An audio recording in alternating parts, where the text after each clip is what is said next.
Hello and welcome back to my YouTube tutorial. Today we are going to learn a frog, and for that we are going to use blanky yarn, that is 100 gram in the quantity, and I'm using the color green. The shade number is 26BLK047, lot number 2601. Along with that we will be needing a 8 mm crochet hook. You can go for any other option that is available for your end. Along with that I am going to use this another crochet hook. ये बहुत पुरानी है इसलिए इसका number जो है visible नहीं है. उसी के साथ साथ we are going to use safety eyes, and since we are starting this project, most probably we will be going for this safety eye, this size of safety eye. Along with that we will be needing this needle for the velvet or blanky yarn, and this needle for the smiley that we are going to put on the frog. Along with that we will be needing one scissor. Let's start. Keeping everything aside, we will be using this hook, 8 mm hook, and we will be starting with the magic ring. I'm opening the yarn for ease, but you have to be very careful. Sometimes it gets tangled और इसमें बहुत सारी उलझनें बन जाती हैं. So we are going to wrap the yarn around, create a magic ring, and make 6 single crochet in the magic ring. Before that we are going to do one chain 1.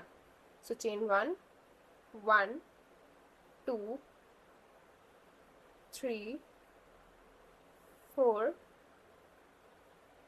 5 and 6. After that we are going to close this magic ring by pulling the thread, and we are going to make a slip stitch. So we did slip stitch. Now we are going to chain 1. After that we have to make one single crochet in one stitch and increase in the second stitch. So one single crochet and one increase, second single crochet and increase, and third single crochet and increase. With that we are finishing a round 2. Now we will be proceeding towards round 3, and for that we are going to only do 9 single crochet. So one single crochet in each stitch. 2, 3, 4, 5, 6, 7, 8 and 9. And after that we are going to do a slip stitch, and simply we are going to close it off. Okay? Now for the other eye. So this is basically the top part of the eye. We are going to create one more piece in the same shape. So I will be returning after completing the second piece. So now our second piece is almost ready.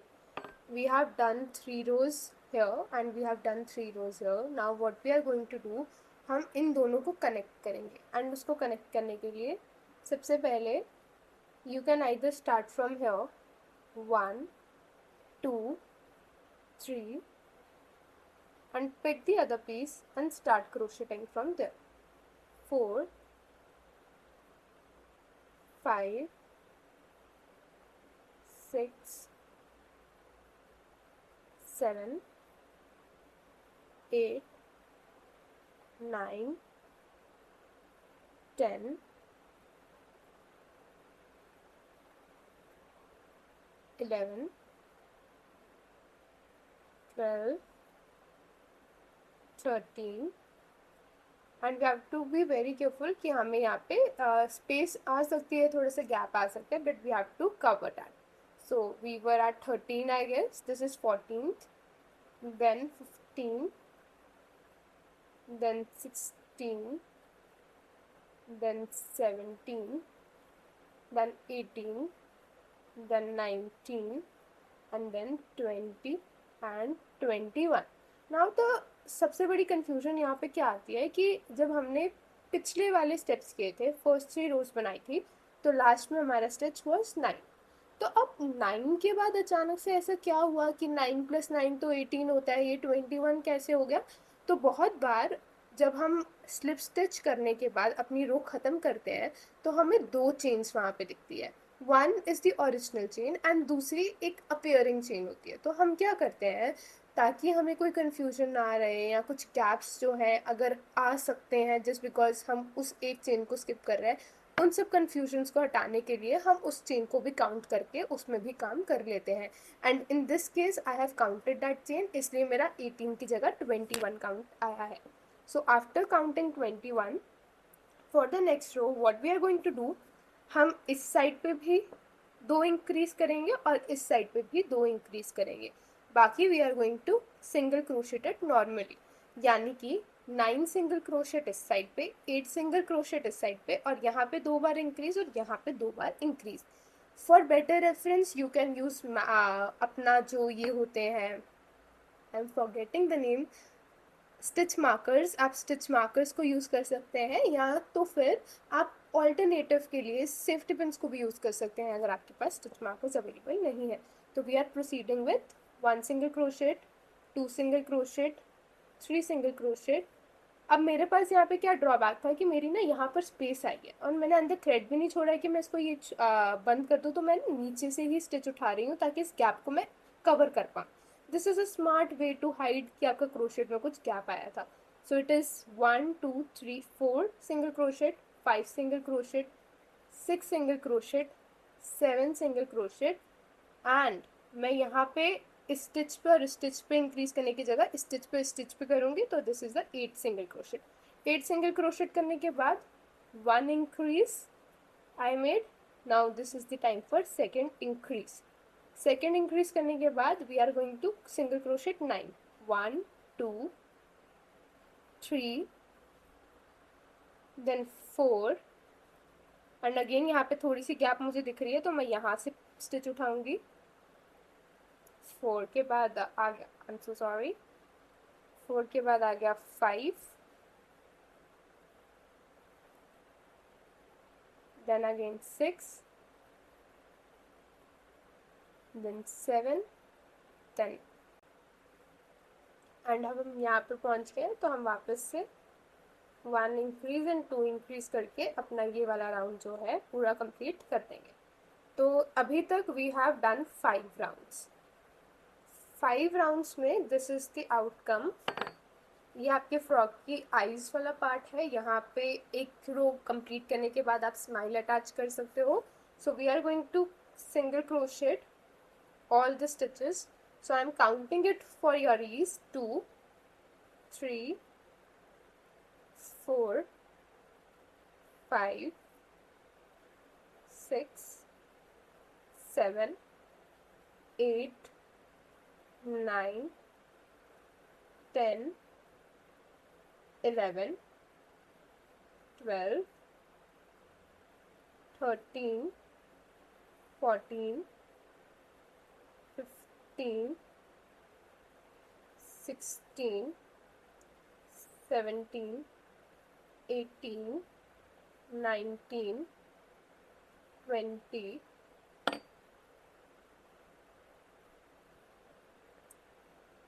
21 22 23 24 and 25. तो मेरे overall round of करके 25 stitches इस stage पे आए हैं. अब यहाँ पे I am going to do 2 things जो मेरे को लगता है मेजरली इम्पॉर्टेंट है.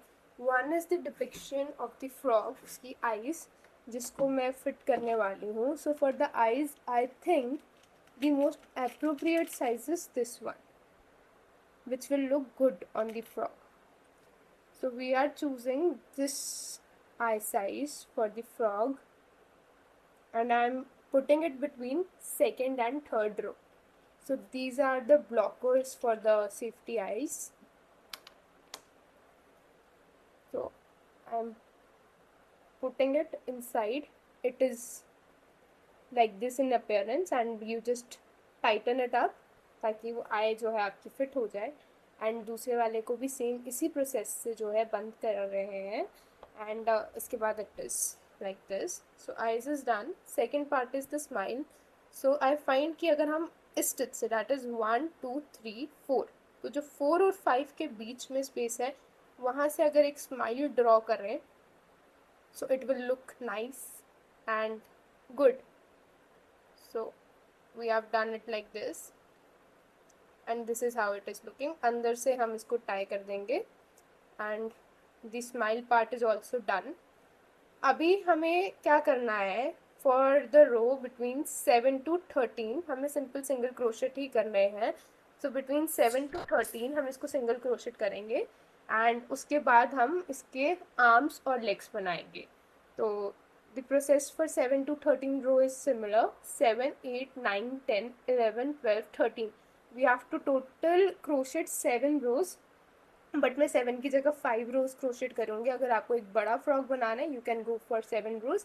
आई will go for only 5 rows और मैं इसको कंप्लीट करूँगी। उसके बाद we will be joining you for making the legs and the arms and talking about the clothes of frocks, तो वो हम नेक्स्ट वीडियो में सीखेंगे। Okay, so I have crocheted it till row 10। आप लोग चाहें तो इसको रो 13 तक क्रोशेट कर सकते हैं। आपको सिंगल क्रोशेट ही करना है, या आप रो 10 तक कर सकते हो जैसे मैंने किया है, because I want to give it a cute small प्यारी सी height. And now what I am going to do, I have slip stitched and now I am going to cut it. I am leaving ample of yarn that is enough कि मैं इसको जो है needle से stitch कर पाऊँ। अब जो दूसरी चीज़ें हमें इसमें बनानी है जो इम्पॉर्टेंट है वो है लेग्स एंड आर्म्स। तो उन दोनों का सेम पैटर्न रहेगा। You have to leave a little bit of yarn जो आप स्टिच कर पाओ and then you have to make 10 chains. So 1, 2, 3, 4, 5, 6, 7, 8, 9, 10। इसके बाद आपने क्या करना है, 1, 2, 3 3 चेन्स बनानी है एंड 4th चेन में स्लिप स्टिच करना है। एंड ये पैटर्न आपने टोटल 3 बार रिपीट करना है। So you need to have these type of shape 3 in number. तो पहली बार कर दिया, दूसरी बार 1, 2 और 3 3 chains and then you have to simply slip stitch in the 4th chain and then once more 3 chain and slip stitch in the 4th chain। ये करने के बाद आपको क्या करना है, बाकी के जो स्टिचेस बचे हैं आपके पास, you have to simply slip stitch in it। so 1, 2, 3, 4, 5, 6, 7 and 8। तो 8 स्लिप स्टिचेस करके आपके जो ये लेग्स हैं ये रेडी हो जाएंगी। सो this is how the legs is looking like. आपको एक पूरा ओवरव्यू दे देती हूँ। This is the frock, this is how the leg one will appear.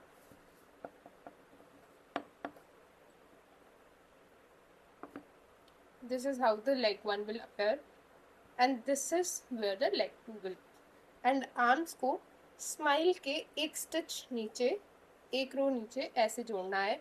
For the arms instead of 10 chains we are going to take 8 chains. तो 8 chains लेने के बाद हमारी आर्म की लेंथ इतनी आएगी। I am going to make all the arms and all the legs. उसके बाद आपको दिखाती हूँ कि how we are going to stitch it. Okay, so the arms and the legs are ready. तो हम क्या करेंगे, इस क्रोशेट हुक की हेल्प लेंगे। एग्जैक्टली जो हमारा ये फ्लैट करने पे जो सरफेस आती है वहाँ पे स्माइल की एक रो नीचे, डैट इज 1, 2, 3, 4, 5, 6 7th रो की साइड से हम क्रोशेट हुक बाहर निकलेंगे। either 7th और 8th, I am putting it on 8th। मुझे 8th रो ज़्यादा एस्थेटिकली प्लीजिंग लग रही है। सो एक साइड से मैंने धागा अंदर ले लिया है। Now what I am going to do, दूसरी साइड से मैं धागा अंदर खींच लूँगी। Now we have 2 strands. तो हम इसको अंदर से गांठ लगा देंगे, 2-4 बार गांठ लगा देंगे so that it is easier for us कि खींचने पे भी जो है it doesn't come out and एक सेफ्टी इस पे हो जाती है। So this is how the hand is looking. दूसरी साइड पे भी लगा सकते हैं, लगाना ही पड़ेगा, लगा नहीं सकते, इज़ नॉट द ऑप्शन। तो दूसरी साइड पे भी I am using the same method. एक साइड से पुल किया, दूसरी साइड से पुल किया एंड अभी तक हाथ ऐसे दिख रहा है। हम इसको एक स्टेप ऊपर भी लगा सकते थे। I am having the feeling कि हमें इसको एक स्टेप ऊपर लगाना चाहिए। एक स्टेप ऊपर लगा कर देखते हैं। अगर ऊपर लगाना पड़ा तो हमें पिछला वाला खोलना पड़ेगा। तो इसी बहाने आपको ये भी पता चल जाएगा कि अगर आपने इतनी सारी गांठें लगा दी तो उसको खोला कैसे जाता है। सो आई फाइंड कि ये ऊपर वाले स्टेप पे लगाना इज मोर एस्थेटिकली प्लीजिंग, मोर। सो ये यहाँ पे ज़्यादा अच्छा लग रहा है, तो हम अंदर वाली साइड पे जाएंगे। जो लास्ट हमें अपनी गांठ दिख रही है, हम उसमें अपनी पतला वाला क्रोशिया डालेंगे and I am going to take it out. पहली गांठ खुल गई, मैंने इसमें कोई 4 गांठ लगाई थी, तो अब मैं दूसरी गांठ खोल रही हूँ। दूसरी गांठ भी खुल गई, अब मैं तीसरी गांठ खोल रही हूँ। तीसरी भी खुल गई and we are on the fourth one I guess, अगर मैंने इतनी ही लगाई हूँ। so, इतनी जोर से गांठ खोली कि अंदर से हाथ ही बाहर आ गया। सो अब हम यहाँ पे जाएंगे इस वाली साइड पे, स्माइल के बिल्कुल एक रो नीचे, एक साइड से यान पुल के अंदर की तरफ एंड दूसरी साइड से भी यान पुल करेंगे अंदर की तरफ।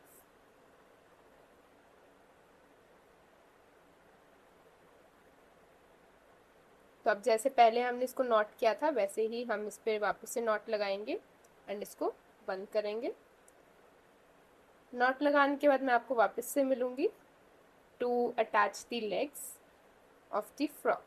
सो अब हम इसको नॉट लगा देते हैं। अभी भी वही सेम टेक्निक रहेगी, एटलीस्ट 3-4 नॉट्स क्यों लगा रहे हैं, बिकॉज आपका प्रोजेक्ट खुले नहीं एंड वही जो प्रोजेक्ट खुलता नहीं है खींचने पे वही बेस्ट रहता है। एंड हम दूसरी साइड से भी जो है नॉट लगा रहे हैं। सो ये दूसरी साइड पे भी जो है हमारी नॉट्स लग गई है। द मोस्ट इम्पॉर्टेंट मटेरियल जो मैं पहले बताना भूल गई थी या मैं स्किप कर गई वॉज इसके अंदर की फिलिंग। फ्रॉक तो बना दिया but it is a plushy, तो इसके अंदर we are using this filling and हम इसके अंदर फिल कर रहे हैं for the magic ring parts जो हमने बनाए थे। सो इन मैजिक रिंग पार्ट्स को पहले मैंने फिल किया है to give it a stable shape, आप देख सकते हो। उसके बाद we are going to put in a filling जो काफ़ी हो इस पार्ट को फिल करने के लिए। सो अकॉर्डिंग टू मी इतनी फिलिंग काफ़ी रहेगी टू पुट इन साइड, ठीक है। सबसे पहले अब हम क्या करेंगे, ये जो हमारी सेफ्टी नीडल थी इसमें अपना धागा डालेंगे एंड अभी हमें इसमें लेग्स जो हैं ज्वाइन करनी है। सो मैं क्या करूँगी, पहले ही अपनी नीडल को यहाँ वाले एरिया से पास करके कॉर्नर स्टिचेस पे लाऊंगी ताकि ये जो है कॉर्नर से स्टिच किया जाए और इजी हो। तो लास्ट के जो 2 स्टिचेस हैं उनको आमने सामने जो है स्टिच करना शुरू करूँगी लाइक दिस। अब सबसे important cheese the position of legs. तो हम लेग्स को बिल्कुल आइस के नीचे जो है पुट करेंगे, पोजिशन देंगे बिल्कुल आइस के नीचे। तो इसमें मैं क्या करूँगी, while I am using the needle to pass it through the stitch, मैं इस स्टिच से पास करके यहाँ पर अपनी नीडल लाऊंगी लाइक हियर एंड यहाँ से पास थ्रू कर दूंगी लाइक दिस 1 टाइम एंड दूसरे स्टिच में भी मैं वापस से जो है पास थ्रू कर दूंगी ताकि मेरे को यहाँ पर एक स्टेबल लेग की पोजिशनिंग मिल जाए। सो यहाँ पर ये करने के बाद आई एम मूविंग फॉरवर्ड, वही अपना जो नॉर्मल स्टिच क्लोज करना था। इस पोजीशन पे you are at the stage जहाँ पे अगर आपको बाय एनी चांस लग रहा है कि फिलिंग कम है, तो फिलिंग इज़ वेरी लेस और you want the plushie to be very fluffy, तो you can put a lot of more filling. But मेरी सिचुएशन में इट फील्स लाइक कि इतनी जो है स्टफिंग काफ़ी है, तो I am not putting more of the stuffing. तो यहाँ पर पहुँचते पहुँचते now I am at the position जहाँ पे वापस से जो है आई बिल्कुल नीचे आ एंड यहाँ पर I have again kept my foot. तो यहाँ पर आई am passing the needle through the position of the leg and from the back stitch again from the leg and I'm passing through the stitch and again through the same I'm passing through the stitch। तो ऐसे ही करके we are ready कि हम ऐसे positioning करके इसको जो है क्लोज करते हैं। So this is how it is looking like. अब क्लोज करने की सबसे बड़ी प्रॉब्लम आती है कि हम इसको क्लोज कैसे करें। तो मैं एकदम क्लोजअप में आपको बता रही हूँ, किसी भी एक स्टिच के पार्ट को अपनी नीडल से जो है पकड़ना है जो कि आपकी नीडल में आ पा रहा है एंड एक छोटी सी जो है गांठ लगानी है। लोग एक गांठ में भी सेटिस्फाई हो जाते हैं, मुझे 2-4 गांठ चाहिए होती है ताकि मैं सेटिस्फाई हो जाऊँ कि मेरा प्रोडक्ट जो है खुल ना जाए आफ्टर मेकिंग। तो ये दूसरी गांठ है that I am putting. And ये नॉट लगाने के बाद what I am going to do, ये जो भी स्टिचेस की लाइन है इसके थ्रू सीधी I am passing the needle. तो जो भी एक्स्ट्रा थ्रेड है वो ट्रैवल कर जाए एंड कहीं से भी निकल कर प्रोजेक्ट को अनटाइडी ना दिखाए। So this is how I have done. And अब मैं इसमें ऐसा कर दिया and this is how the frog is looking like. अब नेक्स्ट ट्यूटोरियल में we are going to learn कि इस फ्रॉक को हम कपड़े कैसे पहनाएं, बिकॉज फ्रॉक तो बना लिया but a frock without a dress doesn't look nice. So let's see you in next vlog.